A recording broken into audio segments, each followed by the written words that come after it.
법대로 합시다. 네, 우리가 살아가면서 알아두면 유용한 법률 상식들, 그리고 쓸모 많은 법률 상식들 오늘도 명쾌하게 풀어보도록 하겠습니다. 자, 오늘도 일상 속에서 겪을 수 있는 법적 분쟁들 살펴보고요. 해결책도 찾아보겠습니다. 오늘의 첫 번째 사연 화면으로 만나보시죠. 자기야, 이 멍 남편이 또 손댔나? 뭐 그렇지 뭐. 아니 자기 남편은 도대체 뭐 하는 사람이고? 허구한 날 폭언에 폭행해. 그냥 이혼해라. 이혼? 말이 쉽지. 애가 셋인데. 여보. 어? 아이, 학원 간다더만, 어? 내 일할 줄 알았다. 애 엄마가 바람이나 피고 니는 오늘 내 손에 죽을 줄 알아라. 뭐고 이게는? 잘못했어요, 여보.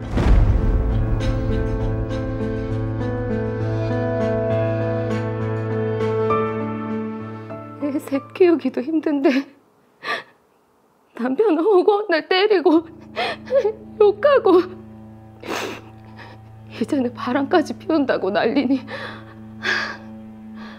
살아서 뭐 하겠노? 나 하나만 사라지면 모든 고통이 끝나겠지. 그래도 아이들이 있는데. 안 좋은 선택입니다.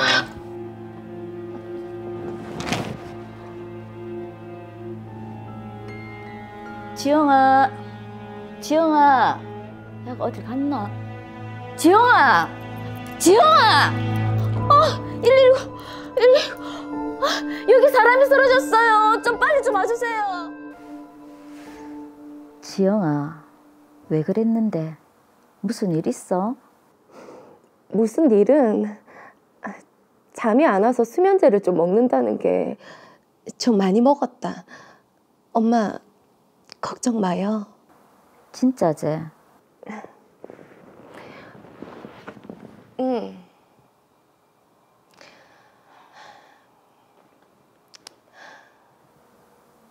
강스방 올 때 됐네. 엄마는 이만 가볼게. 가봐요.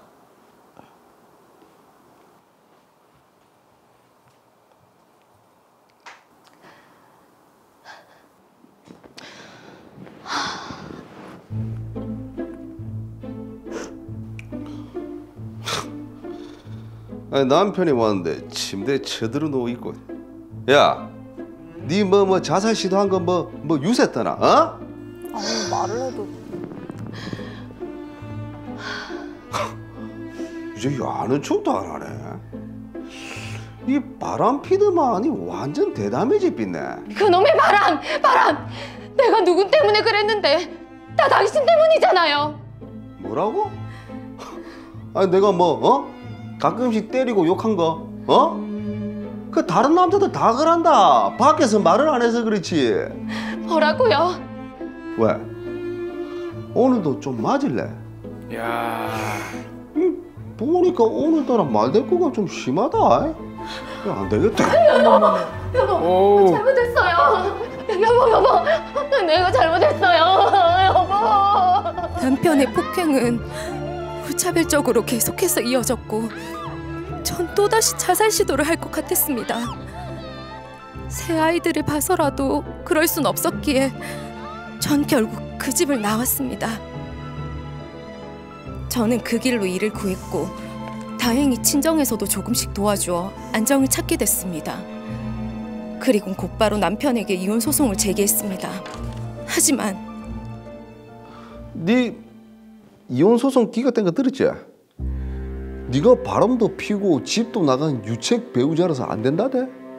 당신이 이혼에 동의만 했어도 그런 거 없이 이혼됐을 거예요. 도대체 나한테 무슨 원수가 져서 이혼을 못 해준다는 건데요? 여기까지는 좀 그런 거 없다. 그냥 네가 애들 엄마니까 그렇지. 그래도 참고 살아야지 어쩌겠노. 나도 네가 좋아서 같이 살자고 하는 거 아니다. 뭐라고요? 네가 소송에서 졌으니까 소송 비용 확정 신청 니한테 갈 거라더라, 내 변호사가. 그리고 네가 집 나가 살면서 애들한테 양육비 안 준 거 그것도 다 받을 수 있다대. 양육비? 그리고 네 댕기는 직장의 급여 채권 그것도 압류 걸었다더라. 장모님이 계속 도와준 것도 민사소송 통해서 피해 보상 받을 수 있고. 무슨 피해 보상? 나는 네 등골까지 싹 다 빼물기다. 네가 나한테 이혼 소송 제기했을 때 이 정도 각오는 했어야지. 딱 기다리라. 와, 어우, 뭐 저런 사람이 다 있죠.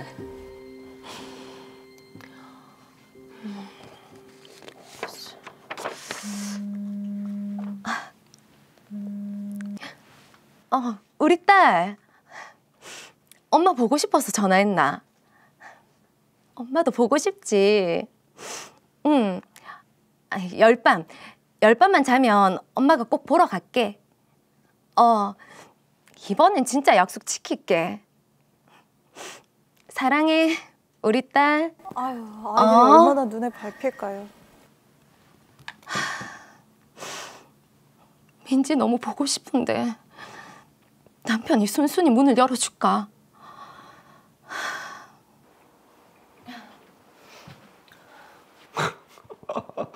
아니 네가 이거 어디라고 오노? 여보, 아니 애들 얼굴은 좀 아무리 그래도 내가 엄만데. 엄마? 아니 뭐 바람 피고 지나간 엄마도 엄마가 어? 이게 어디서? 이봐라 이거 죽었어. 여보세요? 이거 경찰서죠? 제가 지금 폭행을 당해가지고 지금 절도범이 저희 집에 와 있는데 제가 붙잡고 있거든요. 그죠? 빨리 좀 와주세요. 절도까지? 예? 어머머. 여보! 저는 그렇게 경찰서에 고소를 당했고 조사 결과 다행히 무혐의 처분을 받았습니다. 하지만 남편으로 인해 하루하루가 피가 마르는 심정입니다. 계속 이대로 살 수는 없다. 우리 딸도 데려와야 되고 내가 기필코 방법을 찾아내고 말 거다.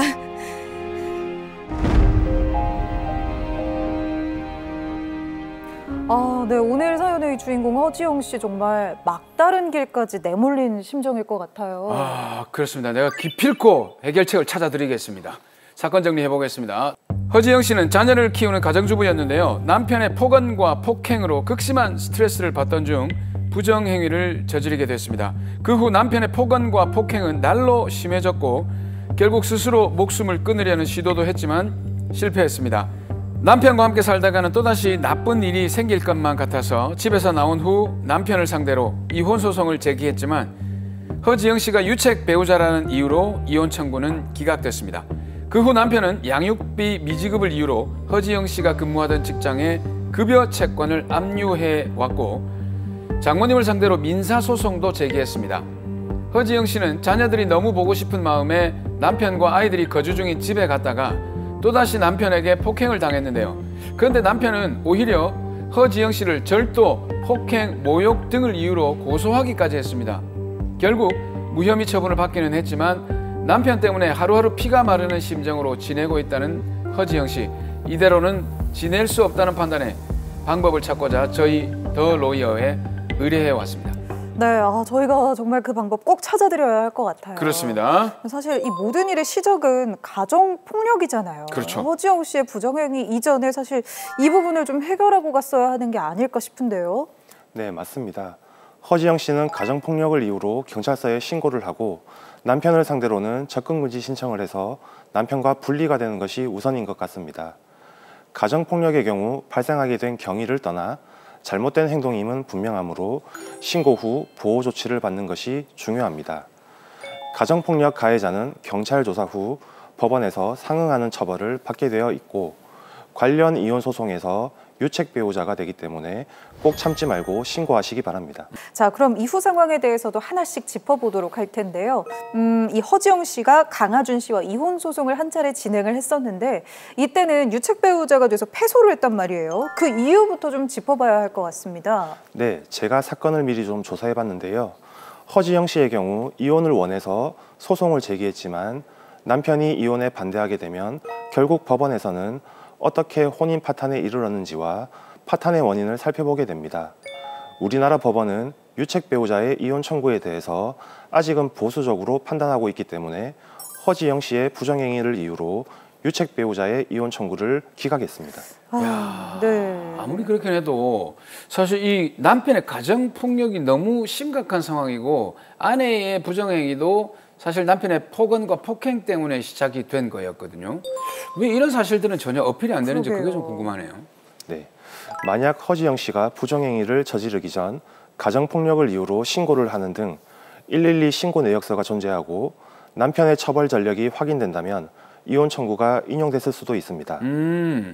그러나 허지영 씨는 남편의 가정폭력에 대한 신고를 한 적이 없었고요. 그에 대한 증거도 없이 부정행위를 했기 때문에 허지영 씨만 유책 배우자로 인정될 수밖에 없었던 상황이죠. 법원에서는 증거가 없기 때문에 허지영 씨의 진술만을 믿고 이혼 청구를 인용할 수는 없었던 것입니다. 그렇기 때문에 이혼 청구는 기각될 수밖에 없었을 것으로 보입니다. 법원은 진술이 아닌 증거로 판단을 하기 때문에 지금이라도 허지영 씨는 꼭 증거 수집을 하시기 바랍니다. 허지영 씨 여전히 정말 강력하게 남편과의 이혼을 원하고 있고 또 첫 번째 이혼 소송 이후에 지금 4년이라는 시간이 흘렀거든요. 지금 이혼 소송을 다시 한다면 이제는 승산이 있을지 어떨까요? 네, 가능합니다. 허지영 씨의 이혼 청구 소송이 기각이 되었다고 하더라도 허지영 씨의 경우 남편의 폭력으로 귀가를 할 수 없었던 상황이죠. 그리고 남편은 이혼을 원하지 않는다고 했으면서도 적극적인 화해 노력을 하지 않았습니다. 네네. 그러면서 자연스럽게 별거 상태에 접어들었고 수년이 지나게 되었는데요.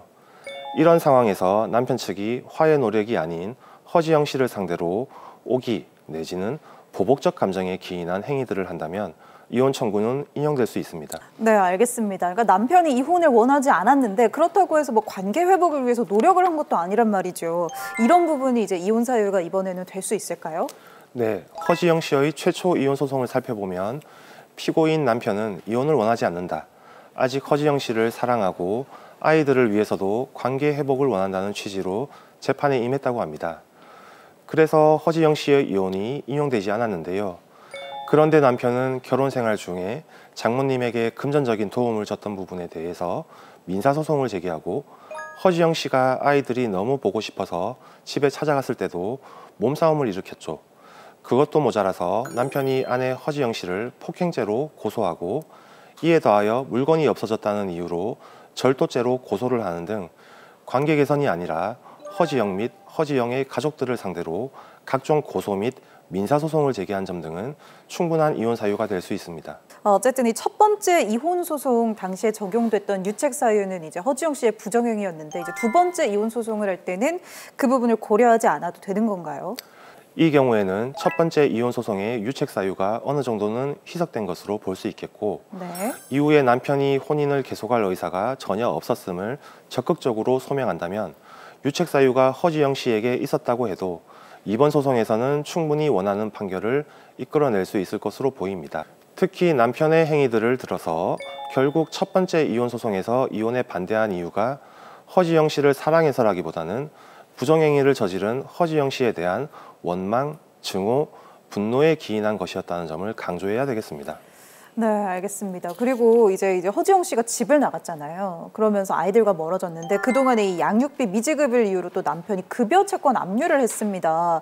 이것도 좀 억울한데 어떻게 해결하면 좋을까요? 네, 양육비는 이혼 소송과는 별개로 생각하셔야 하는데요. 네. 비양육자는 양육자에게 양육비를 지급해야 할 의무가 당연히 있습니다. 허지영 씨가 만약 양육비를 미지급한다면 급여 채권의 압류를 풀 방법은 없다고 보시면 됩니다. 네, 좀 그렇네요. 네. 네, 근데 제가 이 사건에서 좀 궁금했던 게 남편이 장모님을 상대로 그동안 도와줬던 돈을 민사소송을 제기했단 말이에요. 이게 지금 사람이 할 짓입니까, 이게? 네, 제가 사건을 좀 더 조사해 봤는데요. 남편은 당시 사업을 해서 경제적으로 풍요로운 상황이었고 허지영 씨의 친정 식구들은 형편이 어려운 상황이었습니다. 남편과 허지영의 사이가 좋을 때 남편이 장모에게 돈을 빌려준 사실이 있었는데 이 돈의 성격을 대여금이라고 주장하면서 소송을 한 것입니다. 실제 현실에서도 이런 경우들이 흔하지는 않지만 가끔 발생하는데요. 남편 강하준 씨가 소송을 건 것은 역시 허지영 씨에 대한 악감정으로 인한 보복적 감정에 기인한 소송으로 보입니다. 네, 결혼 생활 중에 이제 친정 식구를 도와준 건데 이제 와서 내놔라, 금전적으로 돌려달라는 건데 이거 법원에서 어떻게 받아들여질지 궁금합니다.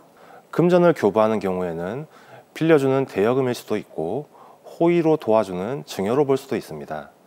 보통 가족 간의 금전 거래는 증여로 보는 것이 법원의 기본적인 입장이며 허지영 씨의 모친이 적극적으로 대응을 한다면 남편의 주장은 기각될 가능성이 매우 높습니다. 네, 이 부분도 정말 정신 바짝 차리고 대응을 잘 하셔야 될 것 같아요. 그렇습니다. 네, 이 경우에는요, 참 이혼 소송도 소송이지만 소송이 마무리되고 나서도 남편이 보복을 하지 않을지 이 부분도 참 걱정이 됩니다. 이 부분에 대한 대처도 이후에도 꼭 필요할 것 같아요. 네, 남편이 유선상으로 폭언 및 협박을 하거나 직접 찾아오는 경우 그 즉시 경찰에 신고해서 도움을 요청해야 합니다. 네, 마지막으로 많이 지쳤을 의뢰인 허지영 씨를 위해서 한마디 부탁드리겠습니다. 부정행위에 대한 책임은 남편에 대한 위자료를 지급하는 방법으로 그 법적인 책임을 부담하는 것과는 별개로 부정행위자라고 해서 남편의 폭력을 받아들여야 하는 것은 아닙니다. 허지영 씨는 자신이 유책 배우자라는 생각을 버리시고 다시 이혼 소송을 제기하셔서 반드시 남편과의 관계를 새롭게 정리하시길 바라고요. 소송이 진행되는 중에도 그리고 소송 후에도 남편으로부터 폭행, 협박 등 남편의 범죄 행위가 있다면 즉시 경찰서에 신고하시기 바랍니다.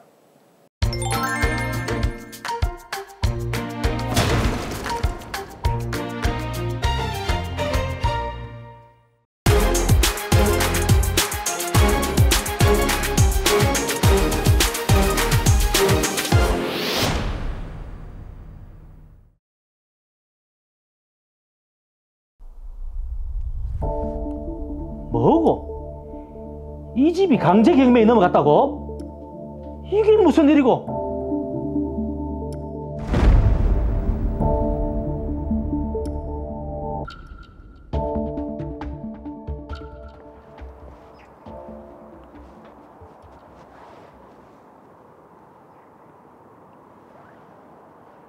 그래 호영아, 누가 경매 신청했는지 알아봤나? 예, 아버지. 자산관리공사에서 경매 신청을 했다고 합니다. 자산관리공사? 나는 거기에 돈 빌린 게 없는데.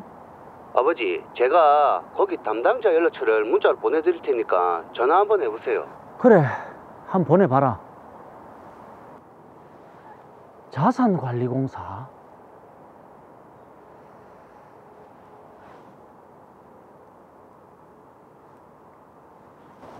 여보세요. 제가 집이 강제 경매에 넘어간다는 통지서를 받아서, 아니 저는 돈 빌린 게 없는데 경매라니요. 이정인 씨 되시죠? 예, 그렇습니다. 94년에 공수표 씨가 산동은행으로부터 3,300만 원을 빌렸는데 그때 연대 보증하셨죠? 공수표요?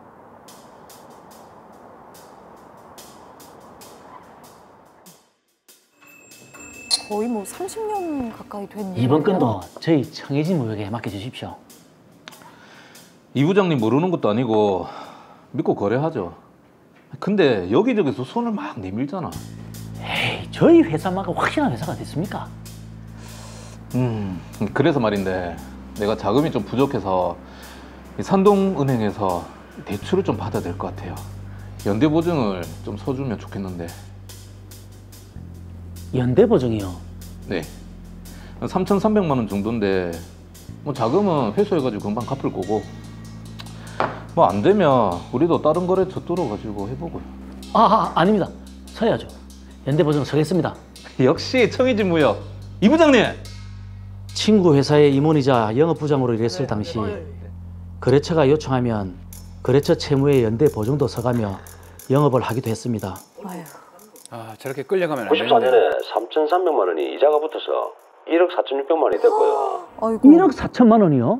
저희가 이 채권을 2002년에 은행으로부터 양도받았습니다. 이정인 씨가 연대보증 하셨으니까 갚으셔야 됩니다. 아니 2011년에 저는 개인 파산을 했고 면책을 받았습니다.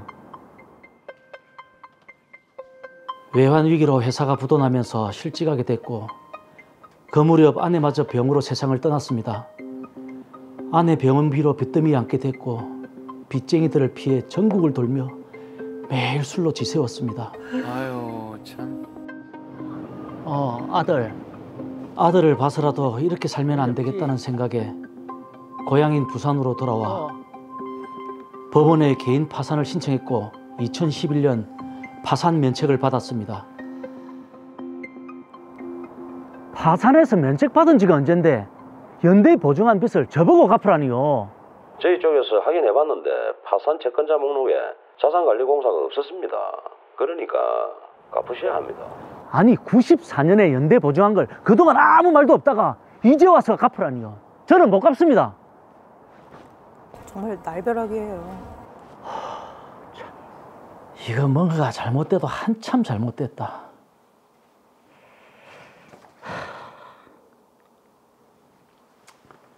아버지 통화해보셨어요? 아니 94년도에 연대 보증 썼던 빚을 내보고 갚으라 안 하나. 여태까지 아무 말도 없다가 세상에 이런 법이 어디 있노? 아버지 제가 알기로 그런 것도 소멸시효가 있을 건데요. 그래? 그럼 네가 좀 더 알아봐라. 이 집이 어떤 집인데? 아버지 고생해서 장만한 집 아닙니까? 그래, 니도 도와줬고 절대 경매에 넘어가면 안 된다. 알겠습니다. 아니, 내가 직접 찾아가 봐야겠다. 우리 아들이 그러는데 소멸시효가 지났다고 합디다. 면제기가 1997년인데 저희가 2002년, 2012년 소를 제기해서 판결부도 받아뒀습니다. 판결 받으면 그때부터 소멸시효 10년이기 때문에 지나지 않았습니다. 아니 소송은 무슨, 나는 아무 연락도 받지 못했습니다. 주소지에 사람이 없고 어디 있는지 찾을 수가 없어서 공시송달로 소송 진행됐고요. 강제기매 붙인 거에 아무런 문제 없습니다. 그러니까 집 잃기 싫으시면 1억 4,600만 원 갚으셔야 됩니다. 이거 보세요. 아니 세상에 이런 법이 어디 있습니까?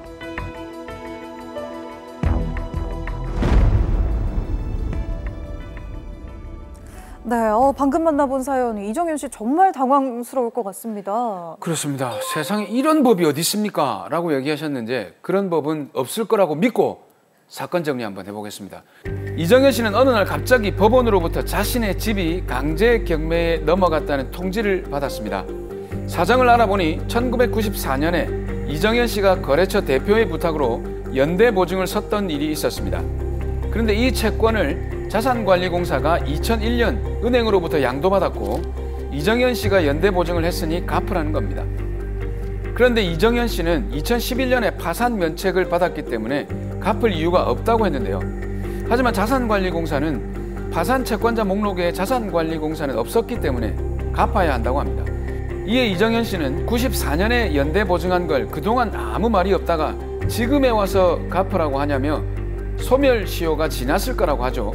하지만 자산관리공사에서는 변제기가 1997년이 맞지만 여러 번 소를 제기했고 2013년 판결이 확정됐으니 강제경매에 붙인 것에는 문제가 없다는 입장입니다. 네, 들어보니까 상황이 참 복잡합니다. 그렇죠. 네, 자산관리공사에서 이미 여러 번 소를 제기를 했고 판결을 받았다고 하는데요. 소송 관련해서 알기 쉽게 변호사님이 정리를 좀 한 번 더 해주셔야 할 것 같아요. 이대승 변호사님.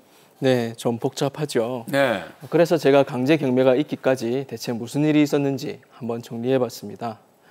자산관리공사는 2002년 주채무자인 공수표와 연대보증인인 이정현 씨를 상대로 양수금 청구의 소를 제기해서 공시송달로 소송을 진행했고 그 결과 2003년 2월 전부승소 판결을 받았습니다. 의뢰인은 2010년 부산지방법원에 파산 및 면책 신청을 해서 2011년 2월에 면책 결정을 받았고요. 그러나 자산관리공사의 채권은 의뢰인이 제출한 채권자 목록에 기재되어 있지 않았습니다. 이후 자산관리공사는 판결을 받고 9년이 지난 2012년 의뢰인을 상대로 양수금 청구의 소를 다시 한번 제기했고 이번에도 공시송달로 소송을 진행한 결과 2013년 6월 전부승소 판결을 받았습니다. 자산관리공사는 그때로부터도 또다시 9년이 지나서 2022년 10월 그 판결문을 집행권원으로 해서 이정현 씨의 집을 강제 경매에 신청했습니다. 네, 근데 이정현 씨는 이제 이 자산관리공사에서 소송을 제기한 사실조차도 모르고 있었단 말이죠. 공시송달로 모르는 채로 진행이 됐다고 하는데 이 공시송달이라는 게 뭔가요? 네, 그 소송도 일종의 싸움이기 때문에 혼자 할 수는 없고 당연히 상대방이 있어야 하겠죠. 그렇죠. 네, 당연히 그렇죠. 예. 따라서 법원은 원고가 소를 제기하면 상대방인 피고에게 원고가 제출한 소장 등 서류를 송달해서 당신을 상대로 이러이러한 소송이 제기됐다라고 알려줍니다. 법정에서 싸울 준비를 하라는 것이죠. 이때 법원에서 하는 이런 종류의 송달은 받을 사람의 주소나 근무 장소 등에서 그 사람에게 직접 전해주는 걸 원칙으로 합니다. 아, 이게 직접 전해줘야 되는데 그때 이정현 씨가 빚쟁이를 피해서 전국을 떠돌고 있었거든요. 네네. 거주지가 불확정적이다 이렇게 봐야 되지 않겠습니까? 네, 이정현 씨 같은 경우에는 그랬죠. 이정현 씨처럼 내가 소를 제기하려고 하는데 네. 상대방의 주소나 근무처를 알지 못하는 경우가 있을 수 있지 않습니까? 그렇죠. 이처럼 상대방에게 소장 등을 송달할 수 없을 때 민사소송법은 법원 사무관 등이 서류를 보관하고 법원 게시판 등에 그 사유를 게시하도록 하는 규정을 두고 있는데요. 이런 송달 방법을 공시송달이라고 합니다. 게시판에 게시가 되고 2주가 지나면 효력이 발생하고요. 쉽게 말해서 형식적으로 송달했다 치고 절차를 진행하는 거죠. 근데 이정현 씨는 2011년에 파산 면책을 받았지 않습니까? 그렇죠. 그때 자산관리공사는 채권자 목록에 없었다라고 얘기되고 있는데 이게 지금 누락된 거라고 봐야 됩니까? 네, 그 당시에 없긴 했지만 이정현 씨 입장에서는 사실 자기가 면책받으려고 파산을 신청하는 거잖아요. 그렇죠. 그러면서 일부러 자산관리공사 채권만 빠뜨릴 이유가 없거든요. 맞습니다. 그래서 제가 파산 사건 채권자 목록을 한번 살펴봤습니다. 네? 채권자 목록을 살펴보니까 전부 무역회사 영업부장 시절에 거래처 요청으로 연대 보증한 것이었고 그 수도 상당히 많았습니다. 그런 점에 비춰볼 때 아마도 이정현 씨는 일부러 공수표에 대한 연대 보증을 누락한 건 아니고 비슷하게 연대 보증한 게 많다 보니까 실수로 누락한 건 아닐까 그렇게 생각됩니다. 네, 어쨌든 이게 뭐 외환 위기까지 겪고 고생을 많이 하셨는데 이후 이제 파산 면책을 받아서 다 빚이 청산됐다 이렇게 생각을 했을 텐데 갑자기 이렇게 돌아오면 너무 막막할 것 같아요. 그렇죠. 그리고 원금이 이제 3,300만 원이었는데 뭐 1억 원이 훌쩍 넘는 금액이 됐단 말이죠. 그럼요. 1억 4,600만 원입니다. 너무 큰 금액인데요. 이정현 씨 이제 어떻게 하면 좋을까요? 네, 이 사건처럼 난 이미 파산 면책을 받았는데 근데 채권자가 돈을 달라고 하는 경우가 있을 수 있잖아요. 그렇죠. 이 경우 상황에 따라서 대응 방법이 달라지는데요. 만약 채권자가 확정 판결 등 집행권을 가지고 있다면 청구 이의소로 다투셔야 합니다. 네. 근데 만약 채권자가 집행권은 없이 그러니까 판결 받은 것이 없이 돈만 달라고 하고 있는 경우라면 면책 확인의소를 제기하셔야 됩니다. 그런데 의뢰인처럼 판결은 있는데 공시송달로 진행돼서 내가 재판이 있었는지도 몰랐단 말이죠. 이런 특수한 경우에는 추환항소로서 다툴 수 있겠습니다. 추환항소요? 네. 박장대소 나라 추환항소도 좀 처음 들어보는데 약간 요리 이름 같기도 하고. 이거 좀 쉽게 설명을 좀 부탁드립니다. 네, 의뢰인처럼 공시송달로 재판이 진행돼서 판결이 있었는지도 모르는 사람들이 있을 수 있는데 그렇죠. 그런 경우까지 2주 지났으니까 이제 못 다툰다 라고 하면 너무 가혹하잖아요. 말이 안 되죠. 그래서 민사소송법은 이런 경우에 소송 행위를 추환할 수 있도록 추보완할 수 있도록 규정하고 있는데요. 그중에서도 추보완해서 신청하는 항소를 추환항소라고 합니다. 그러니까 추후에 보완해서 신청하는 항소라서 추완항소가 되는 맞습니다. 거군요. 네, 알겠습니다. 자, 그럼 나도 모르는 사이에 내가 재판에서 지고 그리고 항소 기간도 지났다면 이게 무조건 이 추완 항소가 가능한 건지 아니면 더 필요한 요건이 있는지요? 물론 요건이 있습니다. 첫째, 판결이 송달된 사실을 알지 못한 데 과실이 없어야 하고요. 둘째, 공시송달의 방법으로 송달된 사실을 자체를 알게 된 후 2주 이내에 추환 항소를 제기해야 합니다. 이에 관해서 대법원은 소장 부본과 판결 정본 등이 공시송달의 방법에 의해 송달되었다면 특별한 사정이 없는 한 피고는 과실 없이 판결의 송달을 알지 못한 것이고 이러한 경우 피고는 책임을 질 수 없는 사유로 인하여 불변 기간을 준수할 수 없었던 때에 해당하여 그 사유가 없어진 후 2주일 내에 추환 항소를 할 수 있다라고 합니다. 그럼 그 없어진 후라는 건 어떤 경우를 말하는 건가요? 네, 그 사유가 없어진 후라고 하는 것은 당사자나 소송 대리인이 단순히 판결이 있었던 사실을 안 때가 아니고 나아가 판결이 공시송달의 방법으로 송달된 사실을 안 때를 가리키는 겁니다. 그리고 다른 특별한 사정이 없는 한 당사자나 소송 대리인이 사건 기록을 열람하거나 또는 새로이 판결 정보를 영수한 때 비로소 판결이 공시송달의 방법으로 송달된 사실을 알게 되었다고 보아야 한다라는 게 대법원의 입장입니다. 변호사님이 길게 설명했는데 못 알아듣겠거든요. 근데 이 드라마 사례에서 이정현 씨 추환 항소 가능합니까? 예, 가능합니다. 이정현 씨 같은 경우에는 충분히 추한항소로 다퉈볼 수 있을 것 같습니다. 야, 갑자기 살짝 불안해지는데 네. 제가 너무 직관적인 질문만 해서 죄송합니다. 네. 이정현 씨 이길 수 있겠습니까? 네, 이길 수 있습니다. 오! 예. 그 채무자에 대하여 파산 선고 전의 원인으로 생긴 재산상의 청구권, 이걸 파산채권이라고 하는데요. 네. 이건 파산자에 대한 면책 결정이 확정되면 그것이 면책 신청 당시에 채권자 목록에 기재되어 있지 않더라도 네. 고의로 누락한 게 아니라면 면책의 효력으로 그 책임이 면제됩니다. 여기서 면책이란 채무 자체는 존재하지만 파산 채무자에 대하여 이행을 강제할 수 없다는 건데요. 파산 채무자에 대한 면책 결정이 확정되면 면책된 채권은 통상의 채권이 가지는 소재기 권능을 상실한다는 것을 의미합니다. 즉 채무자가 채권자에게 임의로 갚는 건 상관없지만 채권자는 채무자에게 더 이상 돈을 달라고 할 수 없는 상태가 되는 것이죠. 따라서 법원은 채권자의 권리를 보호할 이익이 없다라는 이유로 각하 판결을 할 것으로 예상됩니다. 네, 의뢰인이 그래도 마음을 좀 한시름 놓을 것 같아요. 네. 네, 마지막으로 의뢰인 이정현 씨를 위해서 한마디 해주시죠. 네, 이정현 씨. 파산 면책 후 안심하고 있다가 갑자기 들어온 강제 경매에 노심초사하셨을 텐데요. 다행히 일부러 채권자를 누락하신 게 아니기 때문에 집을 잃지는 않으셔도 될 것 같습니다. 부디 이제 근심을 내려놓으시고 편히 주무시기 바랍니다. 그리고 이정현 씨처럼 면책 후에도 예상치 못한 과거 채무로 고통받는 분들이 드물지 않게 있습니다. 혼자 걱정하며 불안에 떨지 마시고 법률 전문가의 조력을 받아 예측할 수 없었던 채무에서 해방되시길 소망합니다.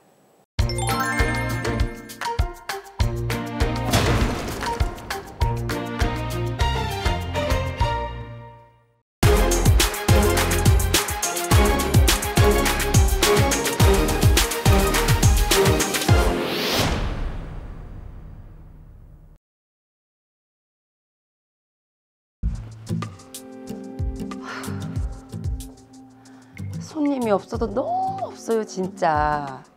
아니 분명 가맹 계약할 때는 못해도 월천은 뽑는다고 했는데 이건 뭐 석 달을 가도록 300도 못 벌고 오히려 손해만 보고 있고. 아무래도 이거 좀 알아봐야겠는데.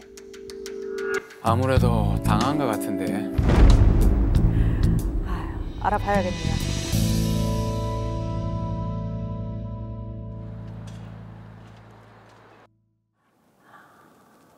좋은 사업 아이템 없나?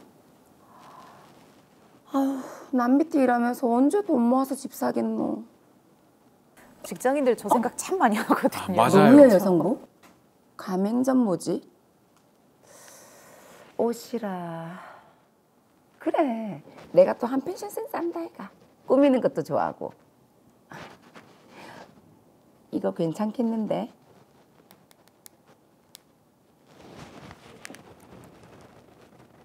네, 로이 여성복이죠. 가맹 계약 상담 좀 받아보고 싶은데요. 내일 오후 3시에 가능할까요? 네? 그럼 내일 사무실에서 뵐게요. 네.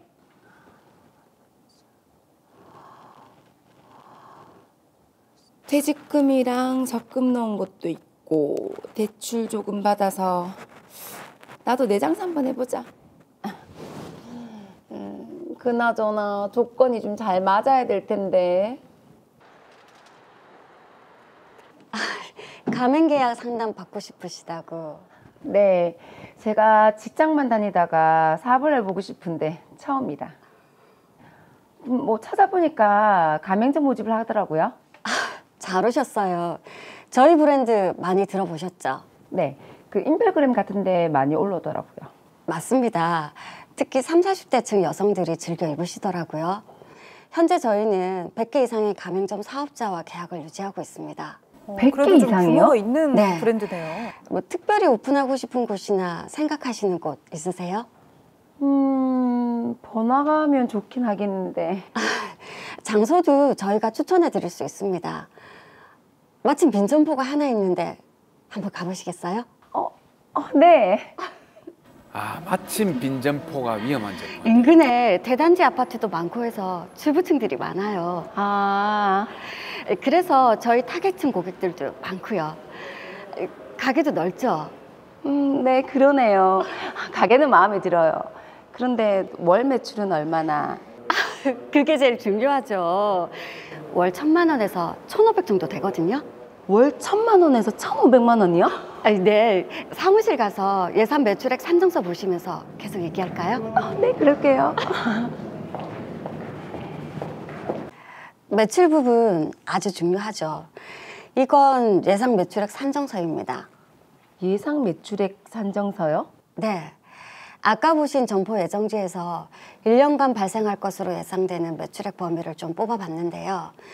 점포 예정지에서 가장 가까운 5개 가맹점들의 매출 환산액을 기준으로 해서 기재됐습니다.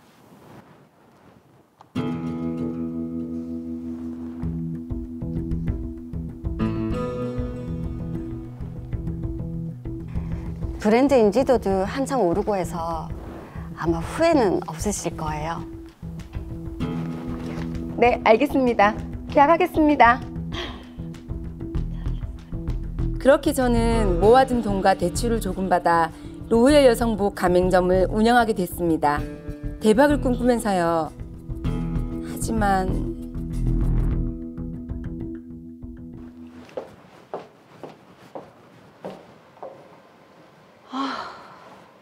오픈한다고 행사했을 때 말고는 손님이 영 안 오네. 3개월째 수익은커녕 손해만 보고 있고 이게 말이 되나?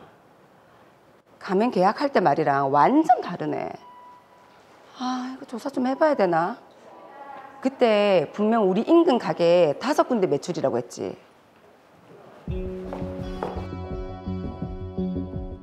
아는 인맥을 통틀어 인근 매장에 대해서 수소문해봤고 가맹본부의 말과 달리 인근 매장들도 매출이 좋지 않은 걸 알게 됐습니다. 언니야, 좀 알아봤나? 내가 발이 좀 넓다 아이가. 네가 말해준 매장 장사가 안 돼가 이러지도 못하고 저러지도 못하고 있다 하더라.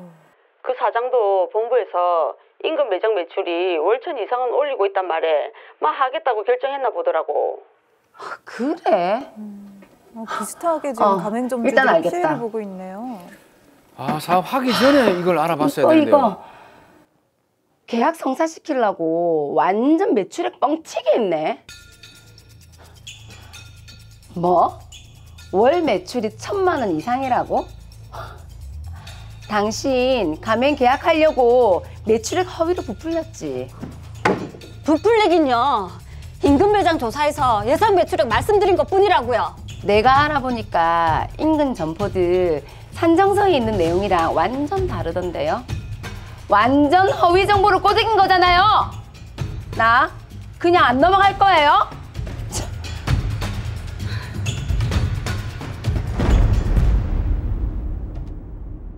네, 배미나 씨 대박을 꿈꾸면서 뭐 퇴직금 모으고 적금 깨서 가맹점 창업을 했는데 이런 일이 생겼습니다. 얼마나 속상할까요? 네, 장사가 안 돼서 굉장히 속도 상하긴 하겠지만 가맹본부하고 계약을 할 때하고는 말이 180도로 달라지면서 그게 좀 더 화가 날 것 같은데 일단 사건 정리부터 먼저 해보죠. 배미나 씨는 사업 아이템을 찾던 중에 로이어 여성복 가맹점을 창업하기로 합니다. 가맹 계약 당시 가맹본부에서는 배미나 씨에게 예상 매출액 산정서를 제공했는데요.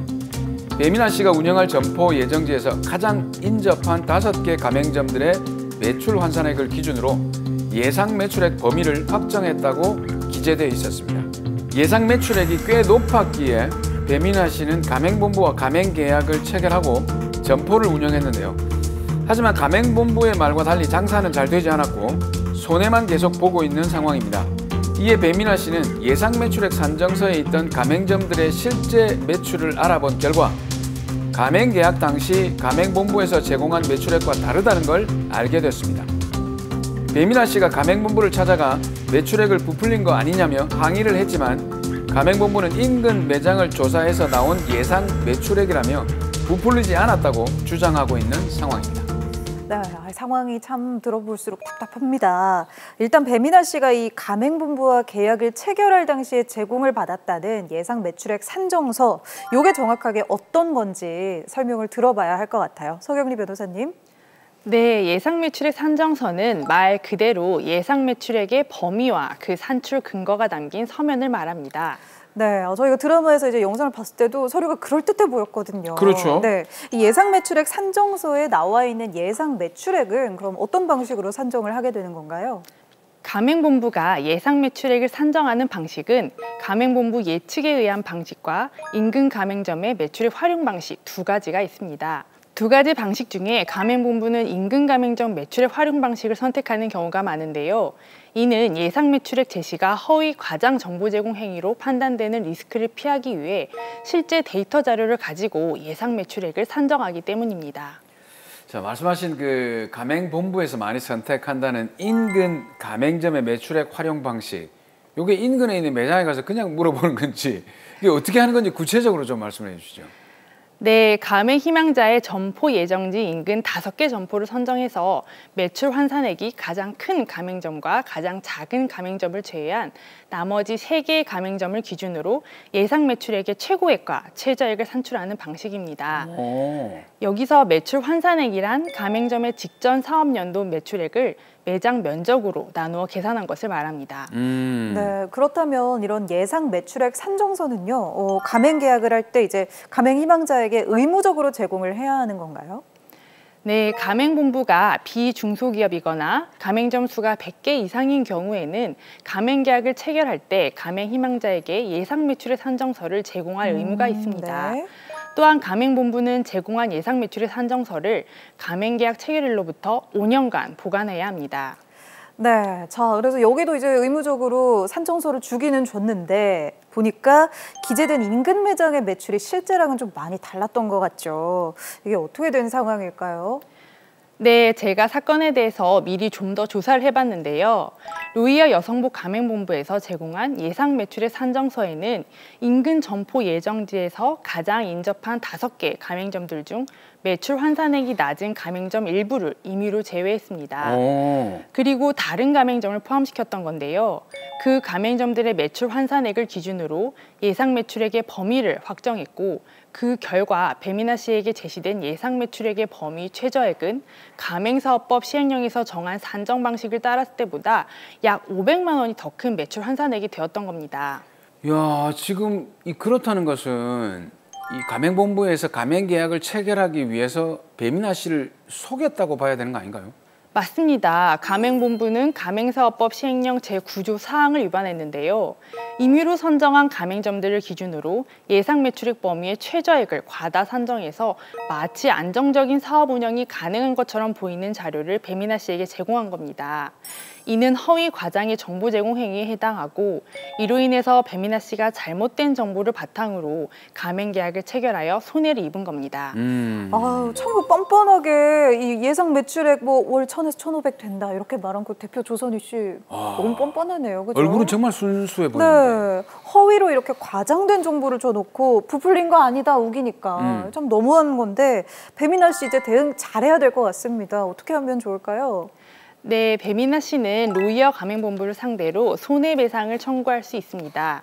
또한 가맹본부의 가맹사업법 위반 행위를 공정거래위원회에 신고해서 시정조치가 내려지도록 하는 것도 가능합니다. 만일 가맹본부의 허위, 과장의 정보 제공 행위가 적극적인 기망행위로 평가될 수 있을 정도라면 사기로 형사고소하는 것도 고려해 볼 수 있습니다. 자, 배미나 씨가 정말 이 창업을 위해서 얼마나 많은 노력을 기울였습니까? 네. 제대로 손해를 배상받아야 할 것 같은데요. 이 로이어 여성복 가맹본부 여기에 손해배상 책임이 인정이 된다면요. 뭐 손해배상 그럼 어디까지 받을 수 있는지도 궁금합니다. 이 손해배상의 범위가 중요한 쟁점이 되는데요. 점포 임대료, 관리비, 인건비 등 가맹계약을 체결한 후 배미나 씨가 현실적으로 가맹점을 운영하면서 입은 영업 손실까지 손해배상의 범위에 포함되는지가 문제입니다. 그렇죠. 이게 장사라는 게 대박이냐 쪽박이냐를 가르는 요인이 굉장히 여러 가지 요인이 있거든요. 그래서 영업 손실을 포함하는 걸로 보기에는 또 굉장히 좀 애매하고 이게 어떻게 될 것 같습니까? 그렇습니다. 영업 손실의 발생 여부가 가맹점 사업자의 운영 능력이나 시장 상황 등 다른 요인에 의해 좌우될 수도 있기 때문입니다. 그렇죠. 실제로 드라마와 비슷한 사례가 있었는데요. 1, 2, 3심 재판부 모두 가맹본부의 손해배상 책임은 인정했으나 영업 손실까지 손해배상 범위에 포함해야 하는지를 놓고는 판단이 엇갈렸습니다. 그러니까 판단이 엇갈린 결과를 너무너무 알고 싶은데 얘기를 좀 해주세요. 네, 최종 대법원 판결에 따르면 영업손실도 손해배상 범위에 포함되어야 한다는 판결이 내려졌습니다. 네. 정보가 가맹본부에 일방적으로 편제되어 있는 상황에서 허위 과장된 정보를 믿고 가맹계약을 체결하게 된 가맹점 사업자가 입은 영업손실도 가맹본부가 배상해야 할 손해배상액에 포함되는 것으로 보아 가맹점 사업자를 두텁게 보호하고자 한 판례입니다. 다행히도 이렇게 나온 관련 판례가 있었네요. 그러네요. 네, 그렇다면 드라마 사례 이 배미나 씨도 영업 손실액까지 보상을 받을 수 있는 건가요? 네, 그렇습니다. 배미나 씨는 가맹계약 체결 후 현실적으로 가맹점을 운영하면서 입은 영업 손실까지 배상받을 수 있습니다. 네, 아유, 배미나 씨 다행입니다. 자, 들으면서 좀 궁금해지는 게요. 이 가맹사업법이 있다는 것도 처음 알게 됐는데 그러면 이게 모든 프랜차이즈 가맹사업에 다 적용이 되는 법인가요? 꼭 그렇지는 않습니다. 가맹사업법상 규정들이 모든 프랜차이즈 가맹사업에 적용되는 것은 아닌데요. 소규모 가맹본부에 대해서는 가맹사업법 규정 중 일부만 적용됩니다. 소규모 가맹본부는 가맹본부의 직전 사업연도 연간 매출액이 5천만 원, 직영점을 운영할 시에는 2억 원 미만으로서 가맹본부와 가맹계약을 맺은 가맹점 사업자의 수가 5개를 넘지 않는 경우를 말합니다. 그리고 가맹점 사업자가 가맹금 최초 지급일로부터 6개월간 지급한 가맹금이 100만 원 미만인 경우에도 소규모 가맹본부에 해당합니다. 그러니까 들어보니까 상당히 소규모네요. 그쵸, 사실 이런 경우 보면 뭐 가족이 하거나 이런 경우가 좀 많았던 것 같은데요. 이런 경우에 이제 적용되는 일부 규정들이 그럼 어떤 건가요?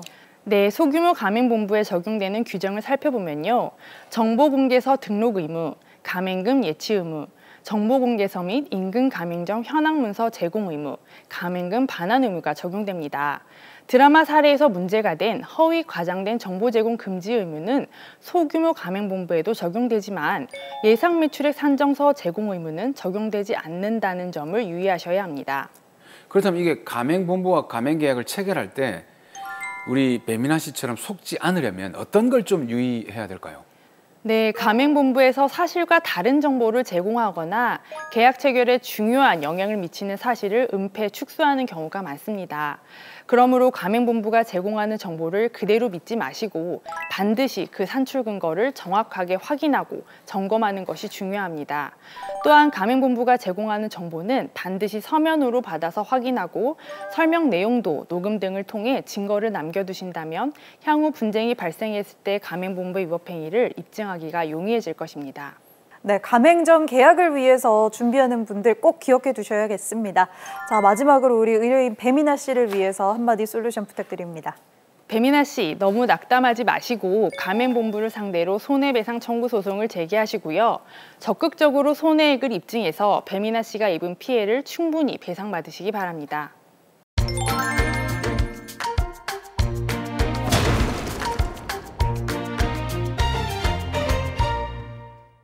자, 오늘도 다양한 사연들 통해서 우리 주변의 이 법적 분쟁들 해결해보는 시간 가졌습니다.